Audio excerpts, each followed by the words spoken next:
masa itu juga. Okay? Jadinya kalau tidak diuruskan dengan baik, jadi banyak perkara-perkara yang bermanfaat, yang berfaedah kita tak dapat memanfaatkan. Seterusnya dia akan jadi kurang produktif lah. Kita tak buat perkara yang berfaedah tu, kita jadi kurang produktif. Dan dia akan mudah untuk mendapat stres atau tekanan. Sebab apa? Bila kita bertangguh satu perkara, kita tak uruskan dengan betul, dia akan jadi timbunan. Bila jadi timbunan, dia akan jadi satu beban. Bila jadi satu beban, kita nak buat terus, dia mengambil masa.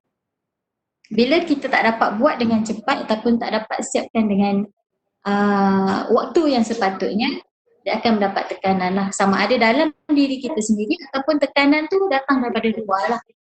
Alright. Mudah menjadi cemas dan bimbang, iaitu bila kita tak siap kan, ataupun kita tak sempat nak buat sesuatu, kita akan rasa cemas dan bimbang lah. Sangat membimbangkan. Alright.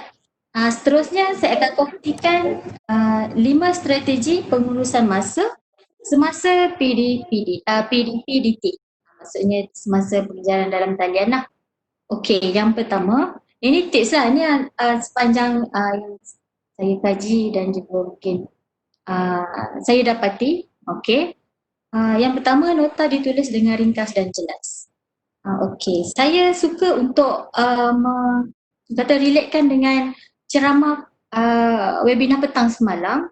Ada seorang doktor tu, dia berkongsi macam mana nota dia masukkan dalam WhatsApp group pelajar. Saya nampak nota dia ringkas, padat dan jelas. Jadinya pelajar bila dia baca sekali, dia akan faham.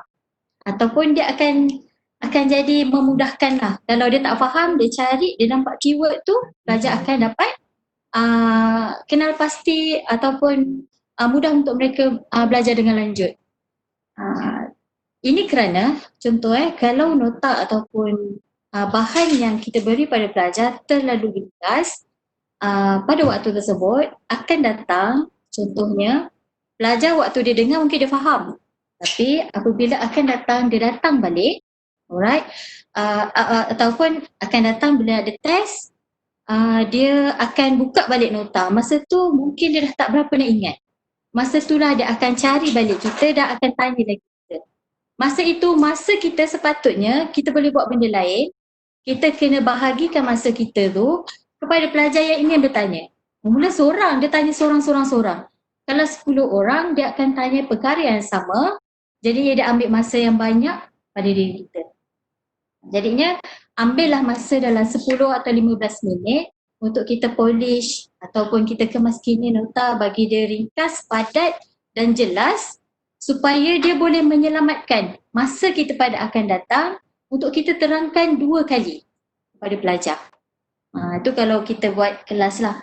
Ataupun kalau kita bagi nota pun sama. Right? Okey, yang kedua, arahan yang mudah diikuti dalam menyusun atau menguruskan maklumat lah. Okey, yang ini maksudnya pensyarah ataupun kita sendirilah. Okey, pembahagian modul mengikut minggu, maksudnya kita dah ada planning lah setiap minggu ni apa yang akan diajar, apa yang akan dikongsikan untuk pelajar, apa yang pelajar perlu tahu. Maksudnya bila dah ada macam course outline gitulah. Dia ada tarikh, contoh tarikh mula dan tarikh akhir setiap modul-modul tersebut. Dan juga saya suka untuk kongsikan kalau tuan-tuan dan puan ada beberapa nota ataupun ada beberapa bahan untuk dikongsikan dengan pelajar, boleh buat nota ataupun kita panggil dia buat tanda untuk pelajar baca dahulu. Okey, macam highlight dia lah, baca dulu pada nota yang dia buat naik awal sebelum PDP-DT ni. Sebabnya apabila mereka membaca dahulu, dia dah dapat gambaran awal apa yang akan belajar, dia akan belajar pada hari tersebut. Ataupun dia dah dapat gambaran awal apa yang dia nak tanya pada pensyarah sekiranya dia tak faham. Jadinya tanda baca dahulu tu sebenarnya sangat penting jugalah Contoh kita ada lima nota ataupun kita ada 5 bahan untuk dikongsikan dengan pelajar. Di antara 5 ni, kadang-kadang biasalah pelajar dia akan baca ataupun mungkin dia akan baca apabila dia rasa perlu je. Itu nak ada test, final exam ataupun dia nak buat assignment. Biasanya dia lebih suka tengok go through yang ringkas. Alright, kita baca-baca dahulu dan kita minta dia dengan tegas sikit lah mungkin supaya dia dapatkan maklumat awal. Sebenarnya kalau strategi untuk belajar pun macam tu juga. Sebelum masuk kelas, baca dulu dalam kelas. Maksudnya bila kita baca dulu, kita dah dapat 30% pemahaman. Dalam kelas mungkin tambah lagi berapa persen. Nanti bila akhir kelas dia buat review balik, dia akan lebih ingat. Alright. Yang ketiga, jelas dan tegas tentang masa yang diperuntukkan. Inilah sebabnya bila berhubungan secara maya, kita tak nampak depan mata lah macam mana pelaksanaan belajar, tapi kita boleh buat daripada bahagian kita sendiri. Kita jelaskan dan tegas tentang masa yang diperuntukkan kepada pelajar tersebut. Contoh jadual-jadual lah, jadual kelas, dan yang paling penting jadual tarikh penghantaran tugasan dan sebagainya. Alright, memaklumkan awal sebab ini akan mengambil masa pensyarah. Contoh kita bagi tugasan seminggu dan sebenarnya pensyarah memang buat macam ni pun sebenarnya. Okay, kita bagi dia tugasan hari ini, dia minta dia hantar minggu depan, kita statekan terus minggu depan tu hari apa, tarikhnya berapa, hari bulan, waktunya pukul berapa. Sebab akan ada nanti yang terlajak-terlajak. Dia memang macam tu. Akan terlajak. Yang terlajak-terlajak itulah yang sebenarnya yang mengambil masa kita. Yang pertama, kita kena cari dia. Okey, kita kena ingatkan dia tu, semua mengambil masa sebenarnya. Yang mana sepatutnya masa-masa tersebut kita boleh buat benda yang lain lah. Mungkin buat persiapan, persediaan ataupun menanda markah-markah orang yang lain, kawan-kawan yang lain. Alright, dan juga yang seterusnya memaklumkan pada pelajar waktu atau tempoh respon sekiranya ada soalan. Contoh kan, kalau dalam kelas pelajar tak faham, dia akan tanya dan kita akan jawab on the spot. Dan bila jawab, seorang tanya, satu kelas akan dapat jugalah. Maksudnya satu kelas pun akan mendengar sama. Tapi kalau di dalam dalam sesi maya ni, mungkin dekat dalam kelas secara online ni dia faham. Tiba-tiba nanti bila dia buka buku balik, dia nak buat assignment, dia dah jadi tak faham semula. Masa tu dia akan tanya. Kita kena maklumkan kepada dia waktu tempoh respon. Maksudnya kalau kita yang bagi time duration tu, kalau dia tanya dalam pukul 8 sampai pukul 5, mungkin kita boleh jawab secara on the spot. Dan jawabnya sama ada dua. Sama ada nak jawab secara personal ataupun dalam grup. Kalau personal, seorang tu je lah yang tahu. Kalau dalam grup, dia ada dalam grup WhatsApp, jawapannya terus masuk dalam grup WhatsApp, jadi satu kelas tahu. Jadinya kawan-kawan mungkin ada lagi yang nak tanya, dia tak perlu tanya lagi, tetapi dia dah dapat pemahaman tersebut. Jadi dia tak ganggu waktu kita, tak adalah 3-4 orang tanya soalan yang sama. Dan kita kena ulang 4 kali sebab dia tak ada depan mata. Jadinya dia boleh mengurangkanlah masa kita untuk melayan seorang-seorang. Kita boleh respon dalam grup. Contohnya kan. Ataupun kita bagi tahu 8 sampai 5 kita boleh respon on the spot lah. Tapi kalau selepas pukul 5 ataupun malam, kalau tak jawab, kita jawab pada esok pagi. Sebab kadang-kadang pelajar ni dia baca buku pukul 11.30 malam, pukul 12, waktu tu juga dia nak tanya. Sama ada masa tu pensyarah dah tidur ke, mungkin ada urusan yang lain dengan keluarga dan sebagainya. Jadinya dia kena tahu tak semestinya pensyarah akan respon kalau pukul 11 malam, 11 malam tu dapat jawapan. Tidaklah, mungkin kalau ada masa, tak ada masalah kalau ikut kesesuaian dan juga budi bicara jugalah. Kalau nak respon terus malam tu pun boleh. Kalau nak bagikan dia masa untuk dia respon pada keesokan paginya, tapi maklumkan awal. Okay, sebarang pertanyaan, kalau respon yang pantas pada pukul 8 sampai 5, di cadangan ataupun contohlah. Tapi sekiranya selepas pada waktu malam ataupun pada waktu malam, jawapan atau respon kalau tak dapat pada waktu itu akan dijawab pada keesokan hari. Macam itulah. Seterusnya memanfaatkan platform atau aplikasi yang berkaitan pelajaran dalam talian yang sedia ada. Macam kita ada platform CDOS, Google Classroom, Team dan macam-macam lah aplikasi telekomunikasi sekarang pun dah boleh gunakan untuk kita punya pengajaran dalam talian, WhatsApp, Telegram dan sebagainya. Alright, kenapa kita gunakan aplikasi yang sedia ada? Yang pertama, dia menjimatkan masa. Tak perlulah kita nak kaji secara mendalam semua nak guna. Itu mengambil masa. Tapi nak kaji pun bagus juga, itu satu pengetahuan yang baru lah. Tapi bagi pelajar lah, pelajar pun dia nak cuba explore perkara baru pun sangat mengambil masa. Macam saya pun ambil masa nak explore webinar, WebEx ni. Alright. Jadinya kalau macam CDOS yang biasa dia orang gunakan Google Classroom, yang perkara yang senang yang mereka senang nak access, yang faham dan sebagainya. Alright. Sekarang WhatsApp pun kita dah boleh, kalau dalam grup kita dah boleh, kita sahaja yang beri, tak ada orang boleh komen-komen, cerita-cerita pun boleh. Macam yang semalam tu ada panel semalam petang, doktor bagi tahu, dia pun nak ajar macam mana menggunakan aplikasi telekomunikasi WhatsApp untuk mengajar. Itu sebenarnya saya nak relatekan, dia sangat menjimatkan masa. Sangat menjimatkan masa. Pelajar dia tak boleh bersembang dalam tu, dia akan terima bahan-bahan, dia akan terima bahan, masa tu bahan contoh nota-nota yang lengkap dan padat tu dia akan baca dahulu. Dia akan baca, dia akan faham. Mungkin lepas tu baru akan ada yang Google Meet ke Teams ke untuk dia berhadapan dan bertemu untuk berbincang secara, orang kata nampak muka dengan muka lah macam kita sekarang ni kan doktor. Alright. Okey, yang kelima, menggunakan sepenuhnya sumber yang ada. Contoh, kita kongsi idea dan bahan dengan kawan pensyarah yang berkaitan, kawan-kawan kita yang lain. Sebabnya kadang-kadang satu subjek ni pun kelas banyak, kita pun ada beberapa orang pensyarah yang mengajar. Boleh kongsi, sama-sama kongsi. Ya doktor. Puan Zaitun, ada satu komen ni, tiada audio. Saya tak pasti, boleh saya tanya peserta yang lain? Betul ke? Tak ada audio kan? Peserta saya dia kata ada. Ada, okey. Mungkin Cik Abdul Malik boleh semak semula talian internet ya. Sorry, minta maaf Puan, teruskan. Tak apa. Tak ada masalah.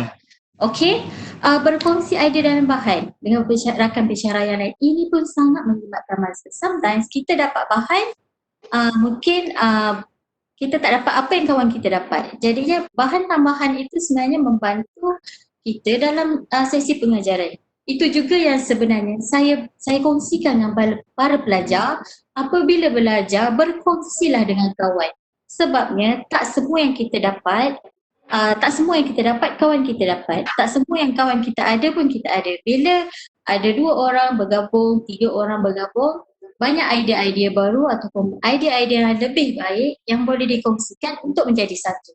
Itu sebenarnya sangat menjimatkan masa. Okey, contoh ada 5 perkara tapi benda yang ada 5 perkara tu combinekan jadi satu, jadinya masa yang lain tu boleh digunakan untuk perkara yang lain. Lain-lain sumber dari internet biasalah yang biasa memang para pensyarah pun gunakan, contoh apa-apalah bahan-bahan pengajaran YouTube dan sebagainya lah untuk membantu dalam pengajaran dalam talian. Ini sangat membantu. Okey, ini secara generalnya macam mana kita sebagai pengajar untuk memendekkan waktu untuk kita utilize waktu kita dari segi macam mana nak mengajar ataupun persediaan awal sebelum kita mengajar secara dalam talian. Okey, sekarang saya nak kongsikan juga dia ada satu kaedah kuadran lah. 4 kuadran pembahagian masa ni. Ini yang biasa, ini pun saya ada gunakan juga lah. Mungkin saya nak kongsikan. Mungkin ada yang dah tahu. Kita sama-sama lah mungkin ingatkan kembali. Okey. Okey. Yang pertama dia ada penting, segera, penting, tidak segera, segera dan tidak penting, tidak segera, tidak penting. Apa benda lah benda penting, segera, tak segera ni kan? Alright. Tapi sebenarnya kita sendiri yang kena senaraikan ataupun kita kena, kita yang kena tentukan perkara atau tugas ikut kriteria-kriteria tersebut. Sama ada dia kriteria penting segera ataupun dia sebenarnya kriteria tidak segera dan tidak penting. Kita kena tahu sebab kita takut selama ni yang kita dahulukan adalah tidak segera dan tidak penting. Alright. Okey, contoh ni dia. Okey kan, boleh nampak tugas ada penting, segera. Okey, penting, tidak segera. Yang kedua, yang ketiga, tidak penting tapi segera. Yang keempat, tidak penting dan tidak segera. Apalah itu? Okey, yang pertama, penting dan segera. Tugas yang perlu dilaksanakan pada masa itu juga, on the spot. Do it now, kita bagi. Kalau dapat memang kena buat. Okey, contoh kita ada kelas pukul 2 petang ni, yang itu memang penting dan segera. Kena buat yang tu dulu. Itu memang kita tak boleh tangguh lah. Kalau kita tangguh, memang kita tak boleh. Kita tak buat, tak dapat buat lah. Ataupun kita dapat tugasan, kita catat minit kan. Mesyuarat kita kena catat minit. Biasa minit boleh bagi 3 hari tapi bos minta, saya nak petang ni juga. Jadinya itu adalah penting dan segera. Walaupun besok ni kita ada juga yang penting. Tapi penting hari ni yang lagi perlu disegerakan, yang itu kena buat dulu. Bila ada perkara nombor 1 ni, dia ada 4 petak macam ni. Tuan-tuan dan puan-puan bolehlah tikkan 1, 2, 3 setiap hari pun tak apa. Penting dan segera. Maksudnya benda itu yang kena segerakan. Kalau dah buat, ketiklah. Okey, yang kedua, penting dan tidak segera. Penting dan tidak segera ni tugas yang ada tempoh masa sebenarnya. Dia ada due date dia. Dia sebenarnya boleh ditangguhkan. Tapi sebenarnya yang nombor 2 ni dia boleh jadi kepada nombor 1 akan datang. Kalau kita terlalu menangguhkan dia. Eloknya sebenarnya dia kalau macam penting dan segera ni, masanya kita boleh uruskan. Maksudnya kita terus buat cepat, pantas je. Yang kita sebenarnya kadang-kadang kita termiss adalah penting dan tidak segera ni. Bila penting dan tidak segera ni, kita ada tempoh masa. So kita dapat, kita ingat minggu depan boleh. Okay, nanti dululah, kita buat lain nanti dululah. Kalau kita tak catat, dia berkemungkinan dan boleh jadi kita akan terlupa. Dan bila kita terlupa, dah sampai waktunya, dia akan jadi penting dan segera kita akan jadi kelang kabut untuk buat dia. Itu selalu kita macam tu. Saya pun kadang-kadang macam tu juga doktor. Sebab tu, itu apabila kita tak senaraikan benda-benda ni. Yang ini pun saya suka sangat kongsikan dengan pelajar. Awak dapat assignment, awak kena ada satu kertas atau awak kena ada satu. Sekarang kan smartphone semua canggih-canggih, semua tulis kat smartphone. Awak kena ada satu untuk awak senaraikan apa yang awak dapat. Maksudnya assignment apa yang awak dapat, tarikh awak dapat, tarikh kena hantar. Ataupun awak kena presentation, ataupun ada test, tarikh dapat, tarikh hantar. Dah buat tik. Yang ikut-ikutlah. Jadi macam tu. Dia sangat membantulah. Contoh kadang-kadang kita tak ingat semua benda yang kita dapat dalam waktu yang sama. Bila kita senaraikan, dia membantu kita untuk sentiasa tengok dan lihat, okey, ada lagi yang kita belum selesaikan. Alright, itu penting dan tidak segera. Tapi sebenarnya dia penting lah. Okey, yang ketiga, tidak penting dan segera. Ni pun dia macam gangguan jugalah. Sedikit. Okey, tindakan yang dia menuntut tindakan yang segera. Tapi sebenarnya kalau kita fikir-fikir, benda tu tak penting pun. Ni saya bagi contoh, kawan-kawan kita ajak teman nak pergi shopping. Ni masa zaman dulu pergi shopping dengan ramai-ramai orang lah. Okey, ataupun ajak jumpa.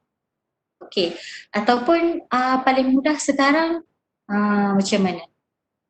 Kawan kita adalah biasa kawan ajak ataupun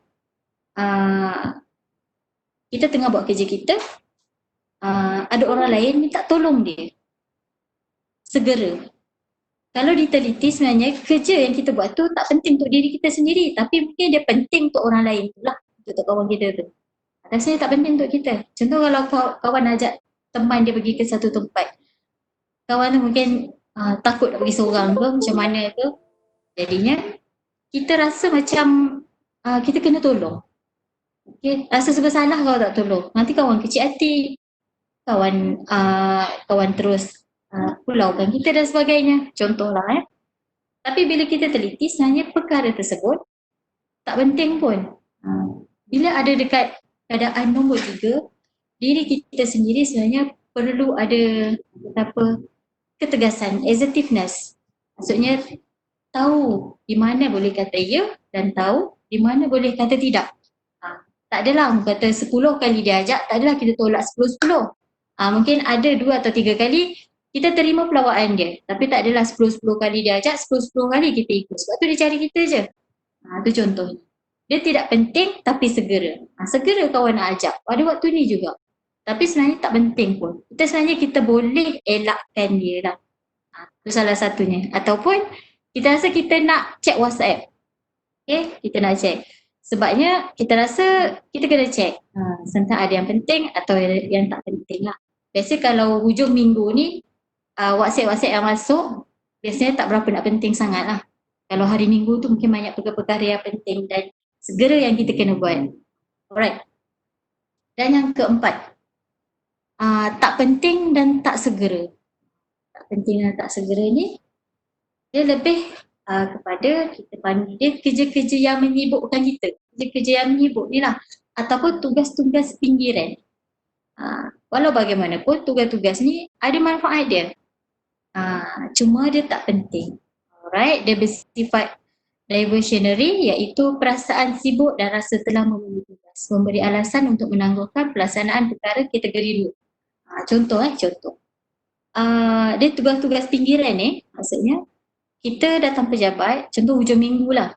Kita datang pejabat, kita nak siapkan satu tugasan ni lah yang memang tak sempat siapkan pada hari semalam. So kita datanglah hari ni untuk siapkan, kita dah set time, kita nak datang pukul 9, 2 jam je, pukul 11 balik lah. Balik kan, nak masak lagi apa semua kan. Betul.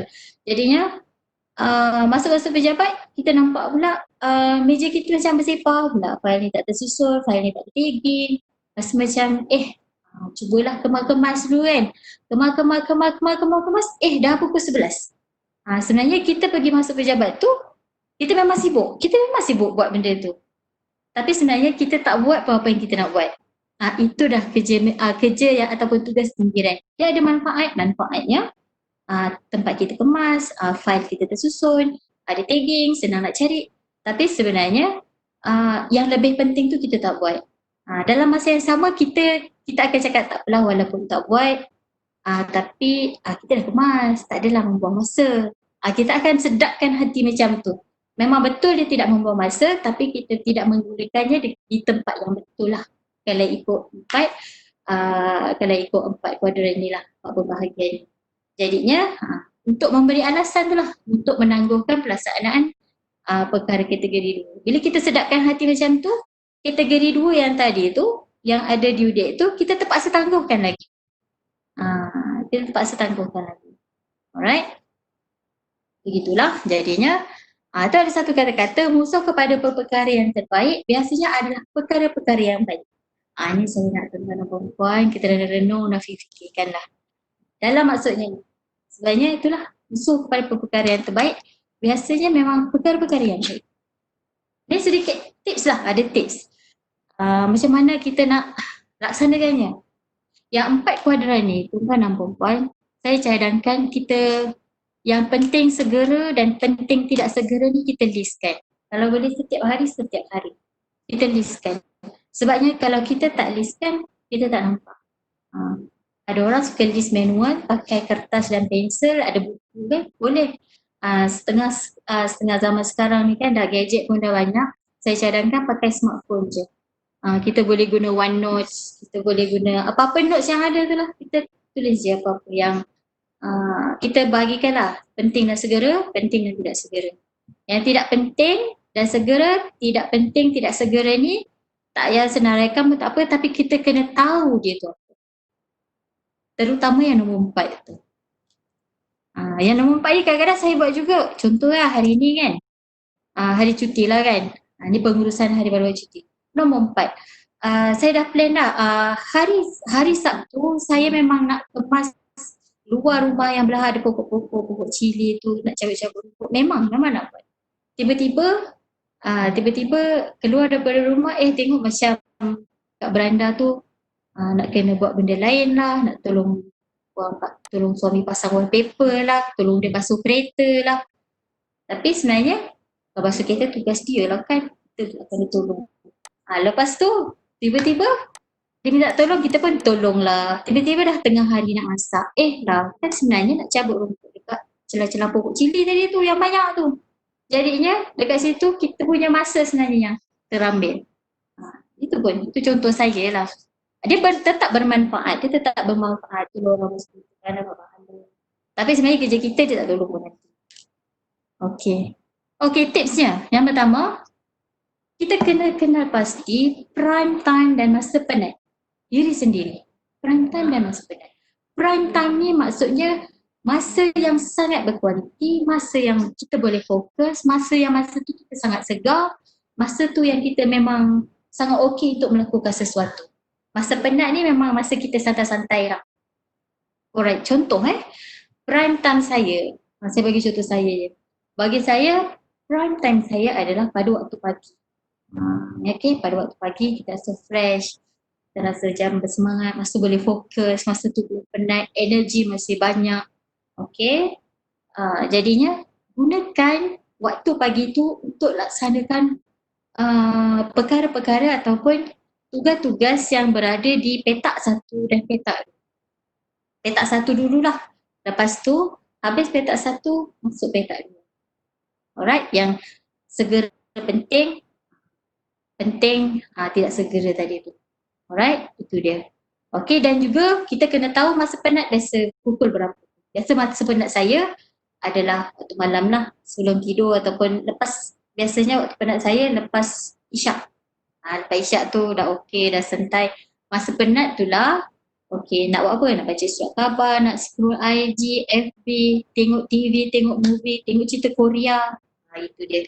Kalau macam masa prime time kita layan Korea, contoh layan Korea memang bersemangat. Tapi sebenarnya kita telah menggunakan masa tersebut pada benda yang sebenarnya tak penting pun. Berantu tengok Korea ni doktor, jangan tengok. Alright, tips yang pertama. Okey, yang kedua, kesan musuh masa anda sendiri. Okey, ada dua. Yang pertama, dari dalam diri sendiri ataupun daripada orang lain lah, musuh tu. Musuh masa. Okey, duit kita, kalau kita tengok duit, kita rasa sangat bahagia kan sebab kita nampak depan mata. Kalau hilang sikit tu terasanya ya Allah menusuk dalam hati. Masa ni kita tak nampak. Kita sangat tak nampak. Jadi kalau hilang pun tak berapa nak terasa. Tapi bila kita fikir balik, masa tu kalau kita tak kejar, kita yang tertinggal. Kita yang tertinggal. Okey, jadi kesan musuh masa. Musuh masa ni maksudnya apa yang mengganggu kita untuk menjadi seorang yang cekap dalam menguruskan masa kita. Sama ada musuh tu dalam diri sendiri ke? Iaitu perasaan malas kita, sikap kita sendiri. Apa lagi? Kita yang kurang rasa nak bertindak dan sebagainya. Dalam dirilah, apa-apa yang ada dalam diri. Ataupun adakah ia datang daripada orang lain? Seperti yang nombor 3 tadi tu. Macam saya cerita. Kita nak buat kerja, ada je orang datang panggil. Kita nak buat kerja, ada je orang datang minta kita tolong kerja dia. Kerja tu bagus, bermanfaat juga, tak kisah. Tapi sebenarnya bagus untuk dia, bukan untuk kita. Alright? Jadinya kalau dalam diri sendiri, kita tengok diri kita mula daripada diri kita untuk kita berubah. Okay? Macam kita nak makan, kita lapar.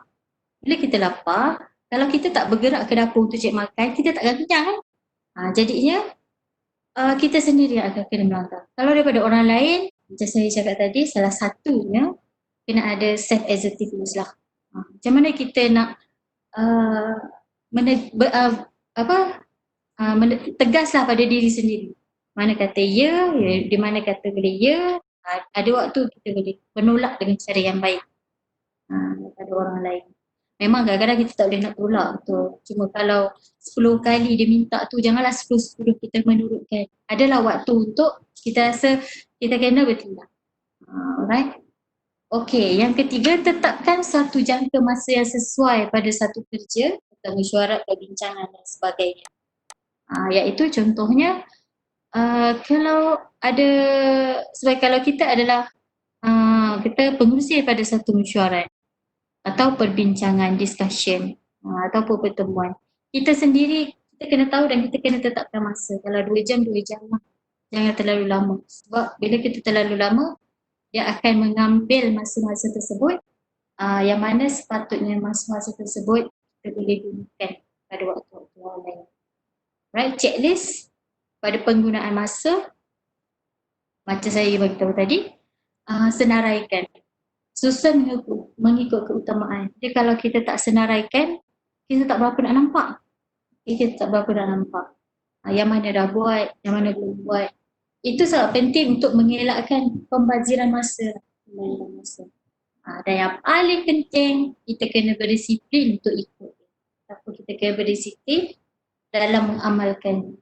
Kalau kita tulis, rajin, tapi kita tak ikut, tak boleh jadi juga. Jadi pokok pangkalnya diri kita sendirilah. Pokok pangkalnya memang diri kita sendiri. Habis dah. Mungkin doktor nak tanya apa-apa ke? Saya terlaju ke? Saya memang suka yang bahagian 1, 2, 3 dan 4. Okey. Terima kasih Wan. Cuma kita saya rasa Wan kita ada sedikit pertanyaan. Yang lain yang belum tanya, kita ada masa lagi, boleh ajukan soalan. And tolong tekan yang all tu ataupun ke bawah, scroll ke atas. Scroll ke atas. Atas. Ya. Yeah. Okay, yang kedua. Okey, ada soalan daripada Puan Hamisah Hafni ni. Bilakah waktu yang paling sesuai untuk adakan sesi kelas online, supaya emosi pelajar stabil dan tidak terganggu? Ini mungkin ada kena-mengena dengan apa yang prime time dengan masa penat tadi yang Puan ceritakan tadi kan. Sebab kita tengok student kita ni kadang-kadang dia punya prime time dengan masa penat dia tu berbeza dengan kita. Oh, sangat berbeza doktor. Prime time dia orang pukul 2 pagi doktor. Saya pun tak tahu macam mana nak cakap. Betul Pak. Prime time pukul 2 pagi. Okey, terima kasih pada yang bertanya Puan. Ini Puan, pada waktu bila yang sesuai untuk kelas online supaya tidak mengganggu emosi pelajar kan? Lebih kurang macam tu soalan tadi. Okey. Dia gini, kalau sekarang ni waktu online sekiranya telah dijadualkan, apalah kita boleh buat kan, kena ikut jadual lah. Tapi kalau memang tidak dijadualkan dan kita boleh bebas untuk cari masa untuk mencari masa dan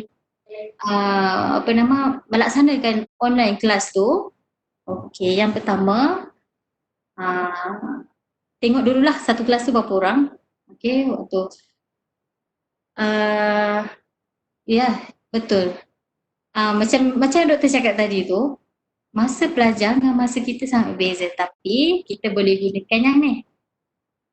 Yang mana tadi? Okey, jelas dan tegas tentang masa yang diperuntukkan. Dia seeloknya bagi saya lah, waktu pagi tu kalau pukul 8 tu memang susahlah pelajar untuk akses. Dia siang sikit dalam pukul 10 tu okey sebab kebanyakannya dah bangun, tapi memang ada lah yang kalau malam tu berjaga dia tak bangun memang ada. Tapi kalau dia kita telah menjelaskan kepada mereka yang mana kelas online akan berjalan pada pukul 10 pagi, mereka akan okey. Mereka pun sebenarnya pandai untuk mengaturkan masa dia. Kalau ada kelas pukul 10 pagi dia akan lebih bersedia. Okey, 10 pagi. Yang pertama, kadang-kadang kena kenal jugalah dari pelajaran kelas tu, pattern dia tu macam mana. Pattern. Cuma kita tak boleh terlalu untuk mengikutkan keadaan masa mereka lah. Nanti kita tak terkejar. Waktu mereka ni pukul 2 pagi pun dia segar lagi. Dia lebih suka yang macam tu.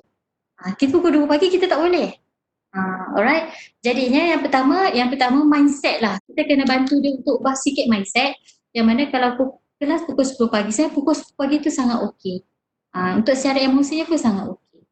Sebab malam dia dah tidur, even kalau dia tidur pukul 2 pagi pun, kalau dia dah bangun pukul 6, 6.30 sampai subuh, dia dah boleh berehat, sarapan, pukul 10 tu pun okey. Itu salah satunya. Dia akan jadi tak okey apabila dia nak ketek masuk, tak dapat. Itu sangat mengganggu emosi. Contoh macam saya lah kan, semalam macam mana dia nak masuk ni, semalam nak masuk. Dia sedikit sebanyak mengganggu emosi. Dia sebenarnya kadang-kadang bukan disebabkan perkara-perkara yang mengganggu emosi bukan disebabkan dalam diri kita sendiri juga, tapi kadang-kadang perkara-perkara yang datang daripada luar. Contoh perkara yang kita tak boleh nak elakkan, capaian internet ataupun orang kata apa, uh, mungkin pelajar tu pun tak ada smartphone atau smartphone dia jatuh pecah ataupun laptop dia ada tapi tak boleh nak support. Pun gitu. Itu pun salah satu yang mengganggu emosi juga lah. Tapi insyaAllah kalau pukul 10 pagi, siang tu okey. Kalau petang tu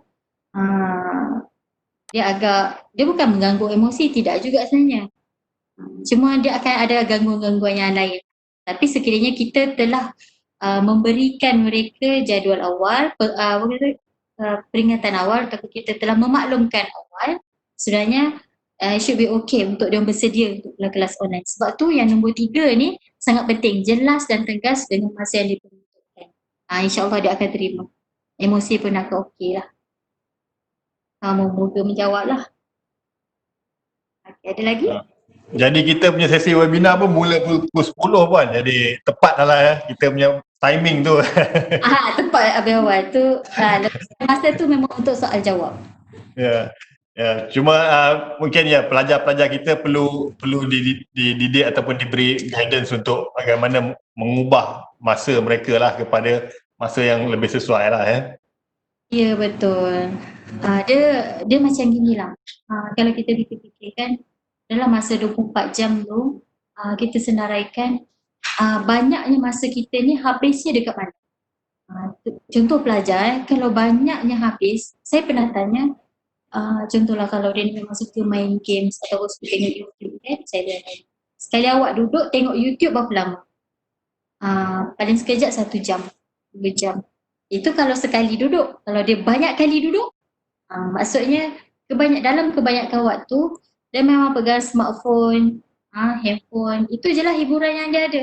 Dan itu yang banyak dihabiskan banyak waktu pada perkara yang macam tu. Hiburan-hiburan yang macam hiburan zaman sekarang lah orang panggil games, ataupun tengok cerita Korea. Boleh tengok cerita Korea, saya pun tengok juga. Tapi kita ada waktu-waktu penat kita untuk tengok. Kalau saya tengok contoh kalau saya tengok cerita Korea atau main games pada waktu prime time saya akan mengambil masa yang lama. Masa saya tengah bersemangat, saya fokus, saya akan buat semua tu. Sebenarnya kita rasa macam kita segembira, kita okey. Ya betul, untuk kita punya diri okey dan gembira, tapi kita tengok the other side sebenarnya kita telah menggunakan sesuatu bukan pada tempatnya. Baik Puan, terima kasih. Seterusnya soalan daripada Puan Zainab binti Muhammad Ahmad. Bagaimana kita hendak uruskan tugasan yang secara mendadak? Kadang-kadang dapat tugasan tu on the spot dalam masa deadline yang sangat singkat. Macam mana kita nak uruskan tu secara berhemah Puan? Okey, yang pertama secara personal saya lah, kalau saya lah tiba-tiba kita dapat dan ada mungkin bukan 1, 2 ataupun 3. Yang pertama, kalau saya penerimaan saya. Kalau saya terima, nak tak nak memang kena buat. Contoh perkara tu nak tak nak kena buat. Kalau tak buat memang tak boleh kena buat juga. Tapi hati ni sakit. Kenapa aku je, bukan orang lain. Hati ni sakit doktor. Yelah biasa kan kalau orang bagus ni selalu pergi kerja kan. Biasa. Okey, lepas tu yang pertama penerimaan kita. Macam mana kita nak terima kerja tu yang kita kena buat. Itu dia dah masuk kategori 1 kan, penting dan segera kena buat. Sebenarnya kalau memang dah tak ada choice. Kalau ada choice boleh delegate. Bahagi-bahagikan. Mungkin Puan, kalau Puan mungkin ada kawan ataupun ada subordinate Puan yang boleh bantu, boleh delegate, buat sama-sama. Kalau tak boleh memang seorang-seorang lah, tunggal lah kena buat. Yang pertama penerimaan, bukalah hati, nak tak nak kita kena buat perlahan-lahan. Lepas tu tengok yang mana yang perlu dibuat dulu, yang mana yang paling banyak. Contoh kita dapat satu sikit kena hantar petang, satu lagi tugasannya banyak tapi kena hantar dulu. Tapi yang dapat kena hantar petang, jadinya yang banyak yang kita kena ambilkan masa tu kita buat dulu, sebabnya dia kena hantar sebelum kena hantar awal sebelum yang sikit tapi hantar petang. Buat mengikut keutamaan lah. Kalau boleh delegate lah. Kalau boleh bahagikan. Itu yang lebih baik. Bukannya apa, kita ni menjaga hati orang lain juga, tapi dalam masa yang sama pun kita kena jaga jugalah hati sendiri tu. Tu yang paling macam saya cakap, sebab itu perlu ada self assertiveness. Maksudnya ketegasan diri. Maksudnya kalau memang tak mampu untuk melaksanakan, tolak dengan cara yang baik. Tolak dengan cara yang baik. Baik, terima kasih. Seterusnya soalan di bawah, scroll bawah. Okey. Okey, yang ini yang ini mungkin tadi kita dah bincangkan, tapi mungkin Puan boleh ulas lebih lanjut. Okey.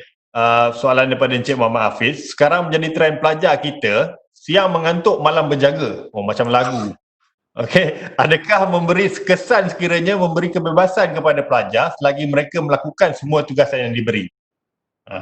Adakah macam kita bagi dia bebas, bila-bila boleh buat, malam ke siang ke, as long as dia selesaikan semua tugasan tu, adakah itu sudah memadai?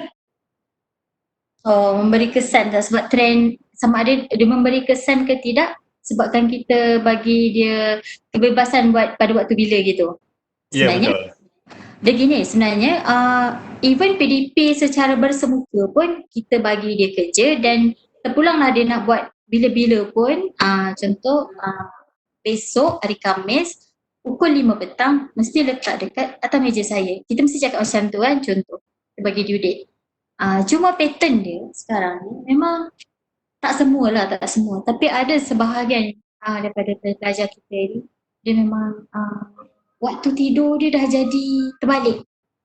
Dia bukan, dia memula kebiasaan ataupun memula tu dia rasa cuba dan dia rasa seronok. Lama-lama dia dah jadi tak boleh tidur malam. Dia dah jadi macam satu yang memberi kesan lah. Okay, bila jadi macam ni, pattern waktu dia memang ada, bukan pelajar je. Mungkin ada di antara kita, memang ada yang kita nak tidur pun dah tak boleh pada waktu malam. Sebab mungkin pada waktu masa dahulu sebelum ni ataupun kita pernah berpengalaman yang kita terpaksa kerja pada waktu malam, bukan pada waktu siang. Jadinya waktu tu dah beralih. Itu jadi apabila pada waktu siang dia jadi mengantuk, tapi pada waktu malam dia dah berjaga. Dia terbalik lah. Kalau kita normalnya malam tu kita tidur, siang tu kita berjaga. Jadi adakah dia memberi kesan ataupun tidak? Okey. Dia bergantung kepada penerimaan pelajar tu juga sebenarnya. Tapi as long as yang pertama dia boleh menguruskan waktu dia untuk menghadiri kelas online. Okey, kalau kelas online kita tak pernah buat malam ni, buat siang je lah. Ataupun kalau kita nak hantar bahan, kita hantar bahan je lah pada waktu malam. Okey. Kerja yang kita beri sebenarnya tidak memberi kesan, melainkan mereka sendiri menerima dan membuatnya pada waktu malam ataupun pada waktu yang mereka contohnya last minute. Sebenarnya last minute tu yang memberi kesannya tu. Isyarah bagi awal. Bila dia sampai, dia peram dulu, dah timbul tu, bila nak hantar, esok nak hantar malam dia baru buat. Memberi kesan emosi lah. Alright. Jadi kalau pelajar ni menyusun waktu mereka, walaupun dia pattern dia ni tidur malam, tapi kita memang dah bagi dia seminggu dan kita dah bagi 3 hari. Tapi should be dia tak terkesan lah sebab dia tahu bila waktu yang perlu dia siapkan dia punya tugasan tu. Cumanya kalau pelajar tu yang bertangguh, dia menunggu pada saat akhir, last minute untuk dia hantar, itu memang beri kesan emosi. Itu yang dia kata barai lah, ayat-ayat mereka lah, madam saya barai banyak kerja. Saya tanya bila dapat? Dapat adalah 2 minggu yang lalu. Awak yang membaraikan diri awak sendiri. Ibarat dia macam tu. Cuma mungkin kita sebagai isyarah dan juga pendidik, kita selalu ingatkanlah janganlah buat secara last minute. Sebabnya kita plan nak buat yang ini yang last minute. Ini satu pensyarah untuk satu subjek pensyarah. Kita tak tahu sebenarnya yang pelajar ni dia ada banyak lagi subjek-subjek. Kalau semua subjek dia fikirkan yang sama untuk buat last minute, dia akan rasa sangat terbeban. Contoh macam air ni kan. Air ni Air saya dah tinggal separuh lah, lebih kurang ada 500 liter. Bagi doktor 500 mililiter ni berat ke tak berat? Kalau kita angkat macam ni lah. Kalau kita angkat macam ni. Berat tak doktor? Oh tak dengar. Tak berapa berat lah. Dengar. Tak berat. Tak berat doktor. Tapi doktor, kalau saya minta doktor angkat air ni, tegak macam ni, dalam masa 2 jam, yang air yang botol kecil tu tak apa. 2 jam, doktor rasa berat ataupun tidak? Oh, lama-lama berat lah. Oh lenguh kan doktor? Lenguh. Jadinya air tu kita kena turunkan. Lenguh sama. Ini saya bagi simbol dia, botol ni dan air ni sebagai satu perkara yang mendatang pada dalam diri kita. Sama ada tugasan ke, tekanan ke, semua dalam. Kalau kita pegang benda ni sekejap dan kita lepaskan, sebenarnya dia tidak memberatkan dan tidak membebankan diri kita. Tapi sekiranya kita yang pegang lama, kalau seminggu bayangkan, macam tu lah, berat. Begitu juga tekanan, begitu juga untuk tugasan. Macam tu je lah, macam pelajar tadi tu lah. Kalau dia simpan kerja dia, itu menunggu emosi. Tapi kalau dia dapat, dia buat perlahan, perlahan-lahan, contoh, sebenarnya dia telah melepaskan sedikit demi sedikit bebanan dalam diri, bebanan dalam botol ni supaya dia tidak terlalu berat. So last minute tinggal touch up dan macam tu lah. Okey, ya Puan, seterusnya ni ada soalan daripada Puan Nur Fazlin. Yang ini lebih kepada mungkin psikologi ya. Pelajar selalu memberikan alasan yang kurang munasabah lebih-lebih lagi apabila mereka berada di rumah ya. Seperti balik kampung alasannya jaga adik-adik ya. Bagaimana harus kita sebagai pensyarah menggunakan budi bicara kita jika selalu sentiasa mendapat alasan-alasan seperti ini daripada pelajar kita? Oh, sebenarnya bukan puan seorang yang mengalami, saya rasa ramai bicara-bicara mengalami kan puan kan yang puan sebelah saya. Okey. Dia gini, alasan kita sebenarnya boleh, bukanlah kita boleh baca pattern pelajar kita sebenarnya, tapi sebenarnya kita boleh tengok kalau memang pelajar tu jarang sangat memberi alasan, mungkin budi bicara tu kita mudah sikit nak beri. Tapi kalau tengok pattern memang sejak daripada zaman kelas bersemuka pun macam tu pattern dia, sampai ke kelas online pun macam tu pattern dia, sebenarnya itu adalah self defense mechanism dia untuk dia mengelak sesuatu. Alright, maksudnya dia punya alasan dia tu untuk menyelamatkan diri dia. Jadinya puan yang pertama, puan kena dia macam kena siasat sikit lah. Siasat sikit belajar ni macam mana sebelum kita gunakan budi bicara. Okey, kalau 10 alasan, 10-10 kita budi bicara tu macam nanti pelajar ni asyik nak bagi alasan. Mungkin dia ada beberapa alasan dia yang mungkin kita boleh siasat dia. Kalau memang dah siasat dan betul, bolehlah menggunakan budi bicara puan sendiri. Tapi kalau puan dah siasat, puan rasa memang budak ni memang auta dia 9/10, memang daripada kawan-kawan dia masa dalam kampus pun pernah berkongsi, jadinya pulang pada puan lah. Budi bicara tu boleh digunakan, tapi yang pertama kita kena siasat dulu lah. Ada juga memang betul apabila pembelajaran dan talian masing-masing ni satu Malaysia dah bertebaran dah bersepah dah ni. Sedangkan semalam pun kita tengok ada yang viral kan panjat pokok untuk jawab periksa. Macam tu. Betul tu doktor. Saya macam terkejut. Tapi sebab masa duduk dekat Sabah kan dia pun masa tu cakap Sabah. Itu macam boleh terima lah sebab duduk Sabah dalaman kan. Betul tengok panjat pokok tapi ialah membahayakan juga kan. Itu memang kita boleh bagi dia boleh bicara, tapi bayangkan kalau pelajar tu pun dia punya usaha sampai macam tu sekali. Maksudnya macam mana sekalipun setiap individu ni dia ada rasa usaha untuk mencapai maksudnya. Usaha mencapai, melainkan kalau dia dah terbiasa satu habit untuk memberi alasan. Tapi budi bicara masih boleh digunakan. Dan macam saya cakap, kalau 10 alasan, janganlah 10-10 tu bagi budi bicara, kita siasat dulu. Kalau memang betul keadaan yang dia bagi tahu tu, pulang pada puan lah dia bicaranya macam mana. Baik, jadi terpulanglah pada pesyarah kita ya untuk menggunakan bicara itu setelah ada membuat siasatan dan sebagainya dahululah ya kan Puan? Ya, kena So, tanya lah, maksudnya kena tanya. Kita ada lebih kurang daripada 1 minit Puan. Mungkin satu soalan terakhir, mungkin sependek, jika ada lah Puan ya, dan dunia serba canggih sekarang ni dengan gadget dan sebagainya, mungkin ada Puan boleh cadangkan apa apps ke aplikasi yang sesuai yang kita boleh gunakan dari segi untuk penggunaan pengurusan masa kita sebagai pesyarah ataupun sebagai pekerja. Oh, okay, apps. Saya OneNote, okay, OneNote. Kat situ boleh tulis semua apa yang kita nak buat dekat dalam itulah, kita boleh link, dia kan boleh link kat handphone, laptop apa semua.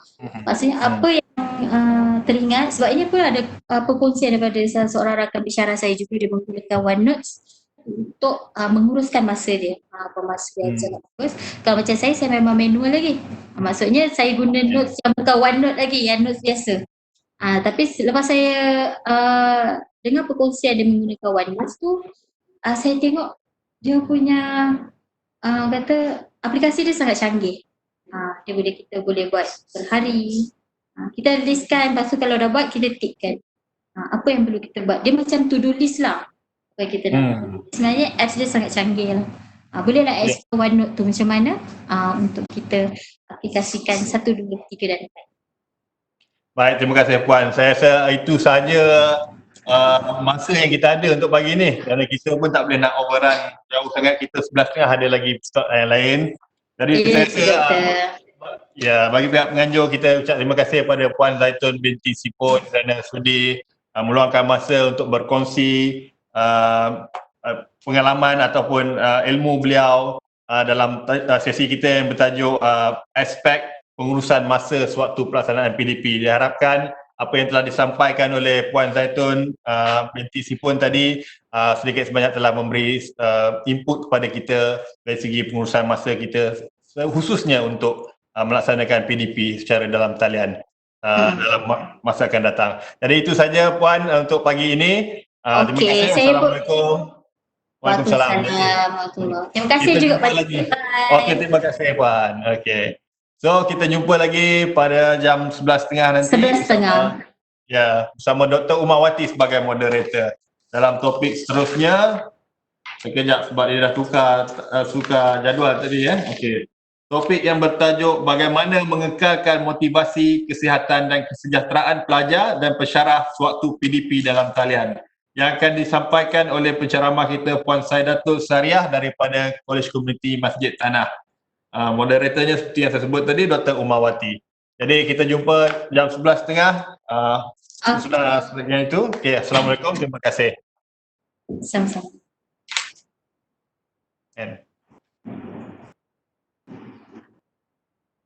End meeting. Kamera.